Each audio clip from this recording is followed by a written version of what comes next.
Dear Esther, I sometimes feel as if I've given birth to this island. Somewhere between the longitude and latitude, a split opened up, and it beached remotely here. No matter how hard I correlate, it remains a singularity, an alpha point in my life that refuses all hypothesis. I return each time leaving fresh markers that I hope, in the full glare of my hopelessness, will have blossomed into fresh insight in the interim.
Donnelly reported the legend of the hermit, a holy man who sought solitude in its most pure form.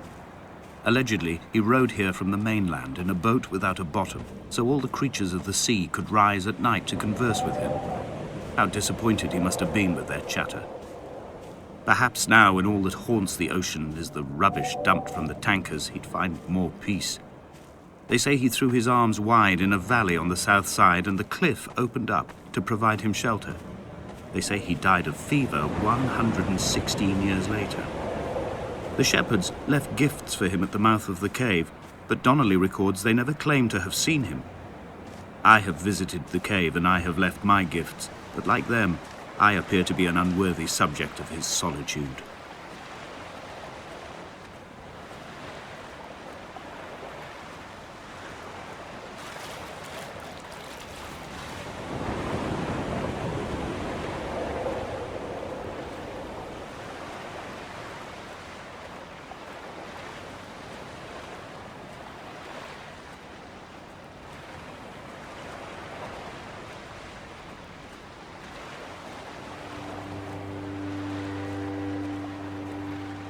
At night, you can see the lights sometimes from a passing tanker or trawler. From up on the cliffs, they are mundane. But down here, they fugue into ambiguity. For instance, I cannot readily tell if they belong above or below the waves. The distinction now seems banal. Why not everything and all at once? There's nothing better to do here than indulge in contradictions whilst waiting for the fabric of life to unravel.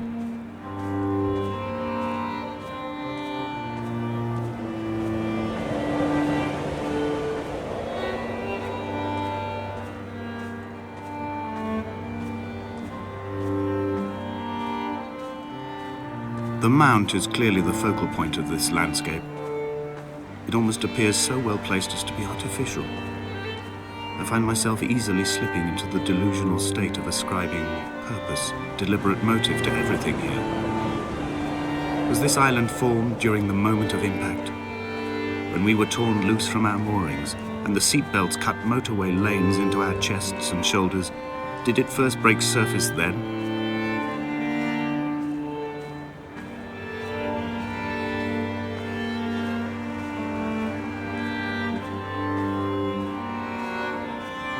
When someone had died or was dying, or was so ill they gave up what little hope they could sacrifice, they cut parallel lines into the cliff, exposing the white chalk beneath.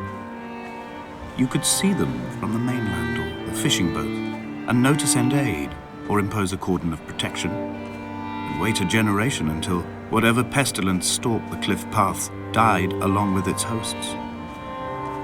My lines are just for this: to keep any would-be rescuers at bay. The infection is not simply of the flesh.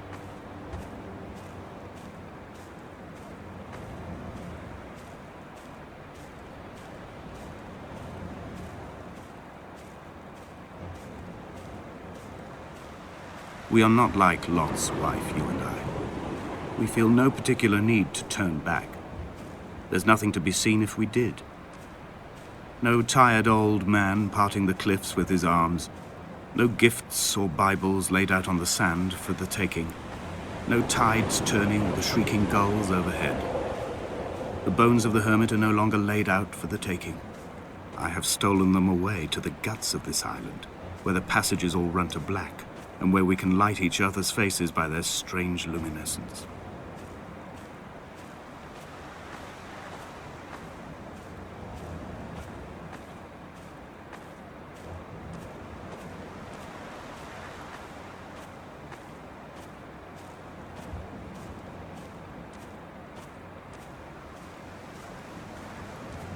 Dear Esther, I met Paul. I made my own little pilgrimage. My Damascus, a small semi-detached on the outskirts of Wolverhampton. We drank coffee in his kitchen and tried to connect to one another. Although he knew I hadn't come in search of an apology, reason or retribution, he still spiraled in panic, thrown high and lucid by his own dented bonnet. Responsibility had made him old. Like us, he'd already passed beyond any conceivable boundary of life. I would leave you presents outside your retreat in this interim space between cliff and beach. I would leave you loaves and fishes, but the fish stocks have been depleted and I've run out of bread. I would row you back to your homeland in a bottomless boat, but I fear we would both be driven mad by the chatter of the sea creatures.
He still maintains he wasn't drunk, but tired.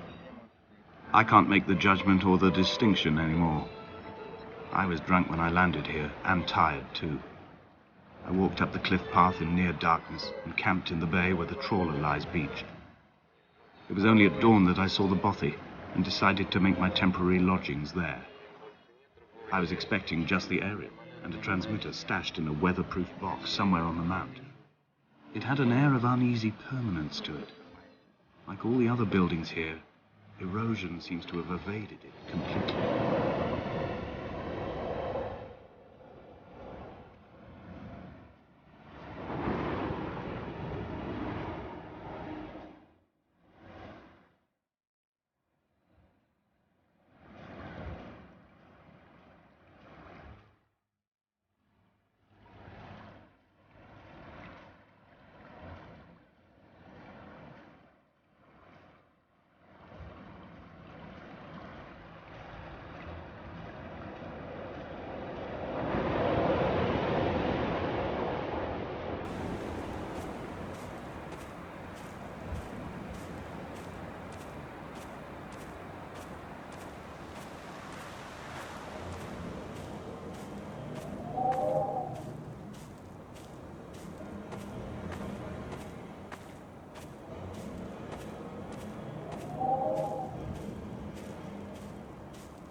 Dear Esther, I have now driven the stretch of the M5 between Exeter and Bristol over 21 times.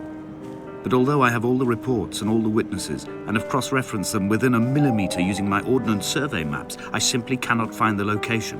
You'd think there would be marks to serve as some evidence. It's somewhere between the turn-off for Sanford and the welcome brake services. But although I can always see it in my rear-view mirror, I have as yet been unable to pull ashore.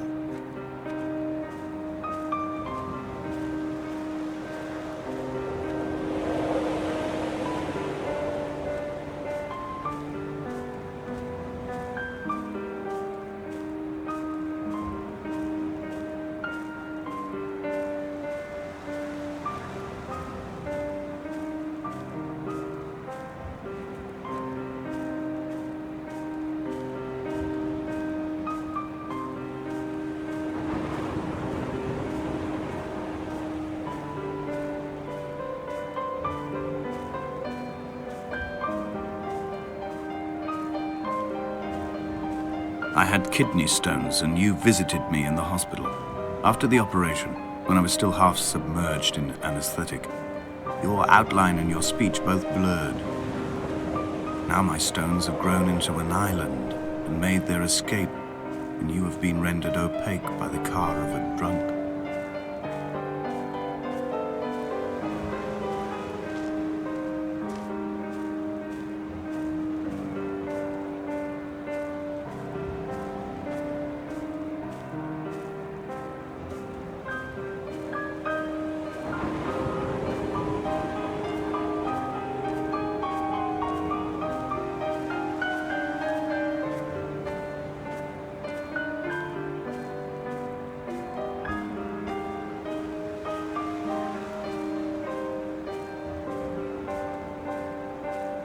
I've begun my ascent on the green slope of the western side. I've looked deep into the mountain from the shaft and understood that I must go up and then find the way under. I will stash the last vestiges of my civilization in the stone walls and work deeper from there. I'm drawn by the aerial and the cliff edge. There is some form of rebirth waiting for me there.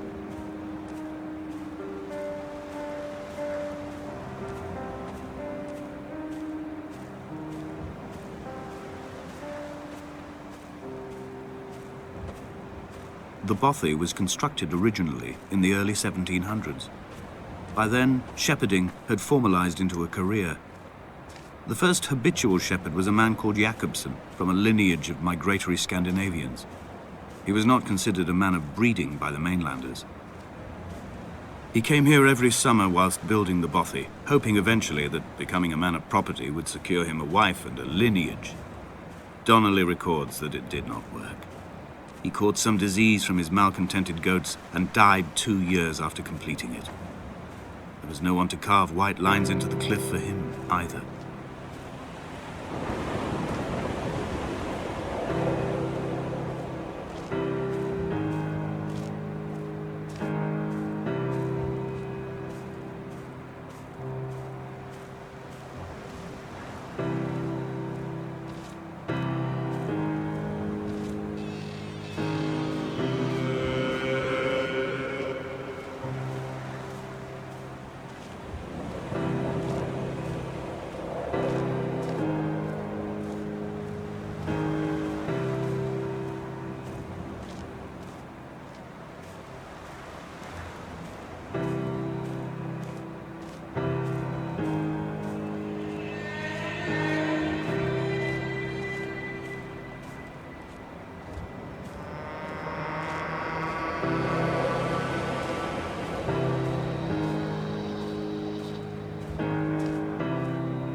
They found Jacobsen in early spring.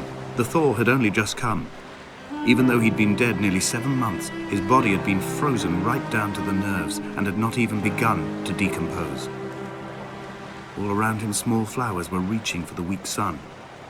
The goats had adjusted happily to life without a shepherd and were grazing freely about the valley.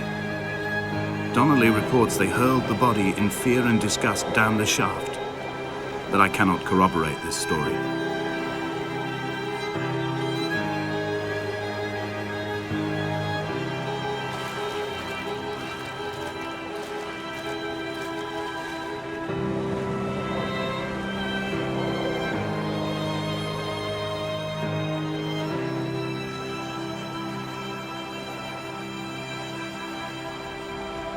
Climbing down to the caves, I slipped and fell and injured my leg. I think the femur is broken. It is clearly infected. The skin has turned a bright, tight pink, and the pain is crashing in on waves, winter tides against my shoreline, drowning out the ache of my stones. I struggled back to the bothy to rest, but it has become clear that there is only one way this is likely to end. The medical supplies I looted from the trawler have suddenly found their purpose. They will keep me lucid for my final ascent.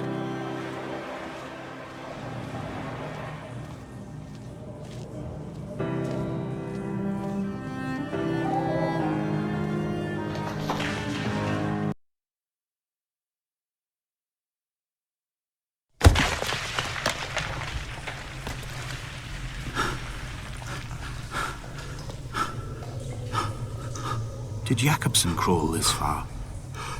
Can I identify the scratches his nails ruined into the rocks? Am I following him cell for cell, inch for inch? Why did he turn back on himself and not carry through to the ascent?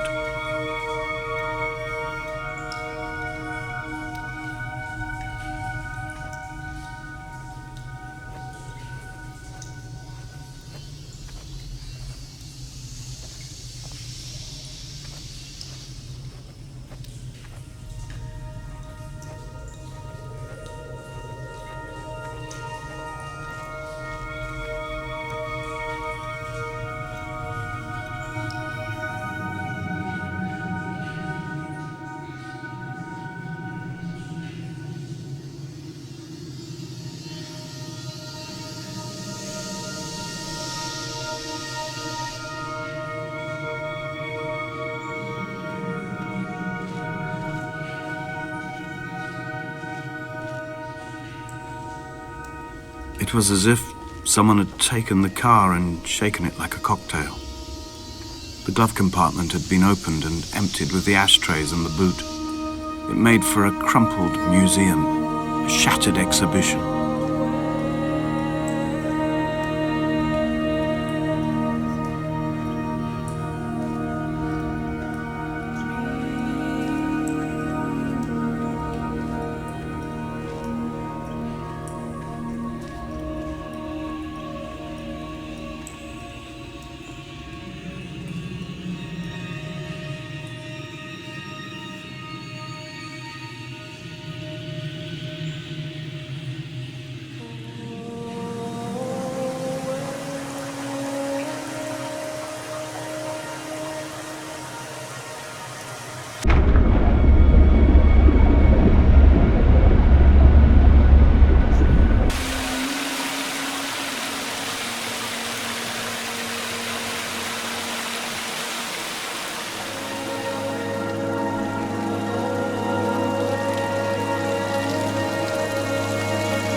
If the caves are my guts, this must be the place where the stones are first formed.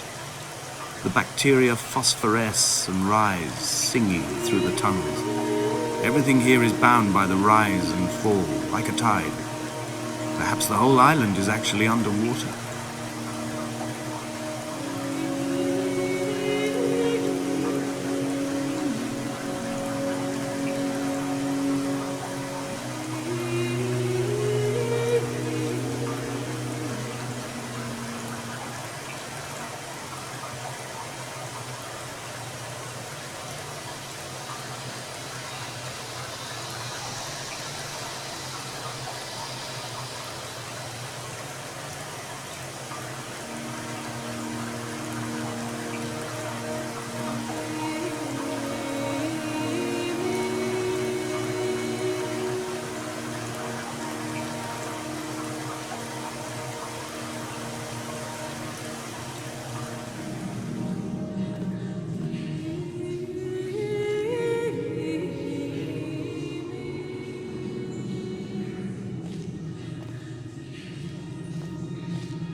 This cannot be the shaft they threw the goats into. It cannot be the landfill where the parts of your life that would not burn ended up. It cannot be the chimney that delivered you to the skies. It cannot be the place where you rained back down again to fertilize the soil and make small flowers in the rocks.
I wish I could have known Donnelly in this place. We would have had so much to debate. Did he paint these stones or did I? Who left the pots in the hut by the jetty? Who formed the museum under the sea? Who fell silently to his death into the frozen waters? Who erected this godforsaken aerial in the first place? Did this whole island rise to the surface of my stomach, forcing the gulls to take flight?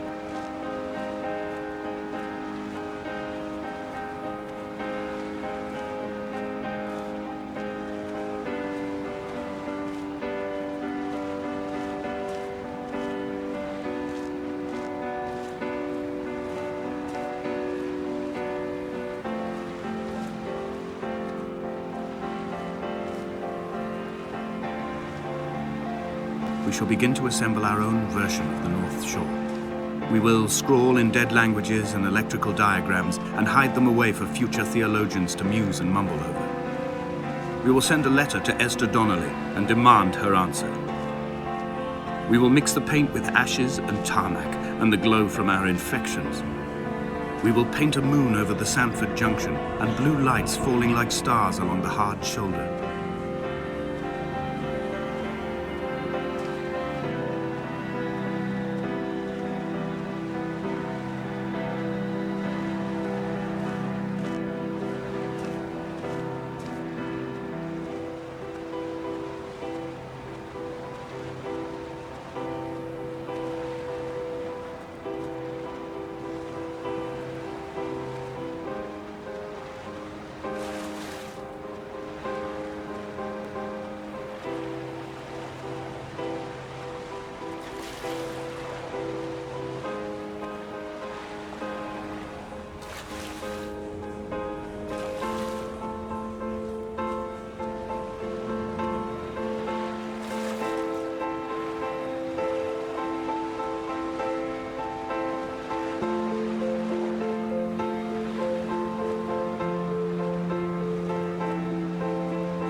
There were chemical diagrams on the mug he gave me coffee in, sticky at the handle where his hands shook. He worked for a pharmaceutical company with an office based on the outskirts of Wolverhampton. He'd been travelling back from a sales conference in Exeter, forming a strategic vision for the peddling of antacid yogurt to the European market. You could trace the connections with your finger, join the dots, and whole new compounds would be summoned into activity.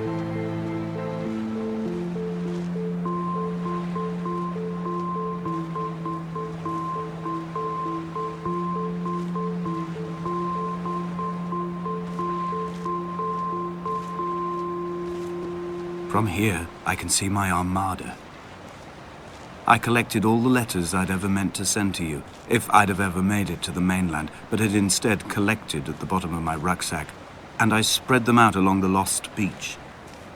Then I took each and every one, and I folded them into boats. I folded you into the creases, and then, as the sun was setting, I set the fleet to sail. Shattered into 21 pieces, I consigned you to the Atlantic, and I sat here until I'd watched all of you sink.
The pain in my leg sent me blind for a few minutes as I struggled up the cliff path. I swallowed another handful of painkillers, and now I feel almost lucid. The island around me has retreated to a hazed distance, whilst the moon appears to have descended into my palm to guide me. I can see a thick black line of infection reaching for my heart from the waistband of my trousers. Through the fugue, it's all the world like the path I have cut from the lowlands towards the aerial.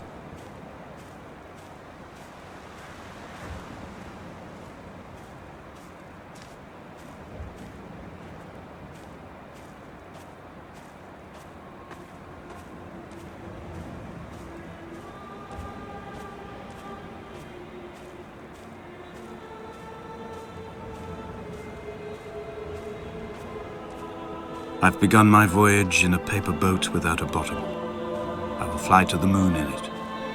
I've been folded along a crease in time, a weakness in the sheet of life.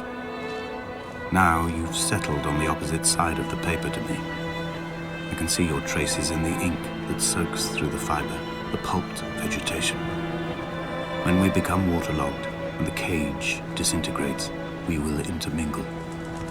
When this paper aeroplane leaves the cliff edge and carves parallel vapor trails in the dark, we will come together.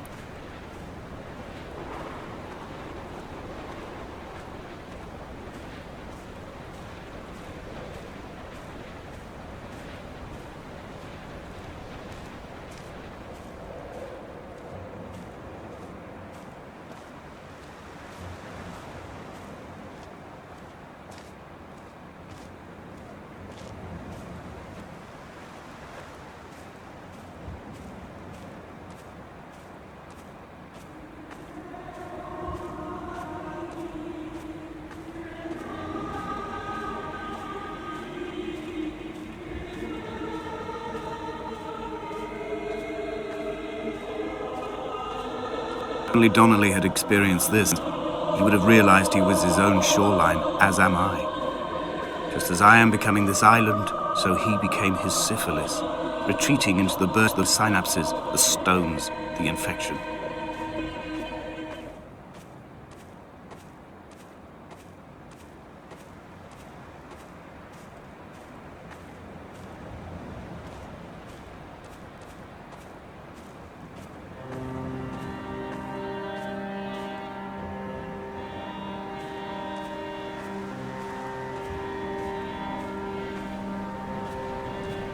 Returning to my car afterwards, hands still shaking, and a head split open by the impact. Goodbye to tearful aunts and traumatized uncles. Goodbye to the phenomenal. Goodbye to the tangible. Goodbye Wolverhampton. Goodbye Sanford. Goodbye Cromer. Goodbye Damascus. This cliff path is slippery in the dew. It is hard to climb with such an infection. I must carve out the bad flesh and sling it from the aerial. I must become infused with the very air.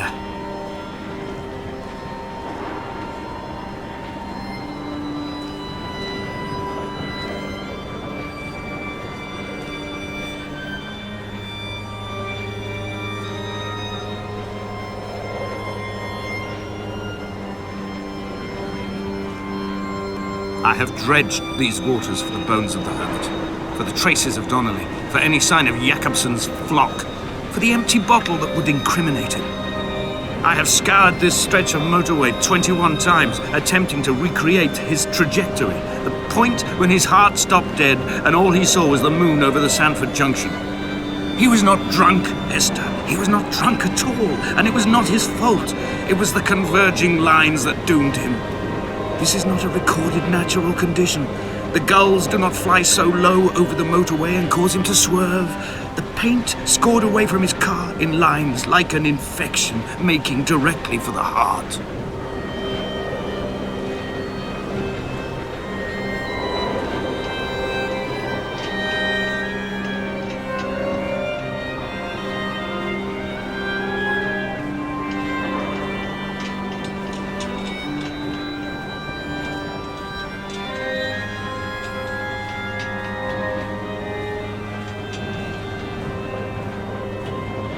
I am the aerial. In my passing, I will send news to each and every star. Dear Esther, I have burnt my belongings, my books, this death certificate. Mine will be written all across this island. Who was Jakobsen? Who remembers him? Donnelly has written of him, but who was Donnelly? Who remembers him? I have painted, carved, hewn, scored into this space all that I could draw from him. There will be another to these shores to remember me. I will rise from the ocean like an island without bottom, come together like a stone, become an aerial, a beacon, that they will not forget you. We've always been drawn here. One day the gulls will return and nest in our bones and our history. I will look to my left and see Esther Donnelly flying beside me. I will look to my right and see Paul Jakobsen flying beside me. They will leave white lines carved into the air to reach the mainland, where help will be sent.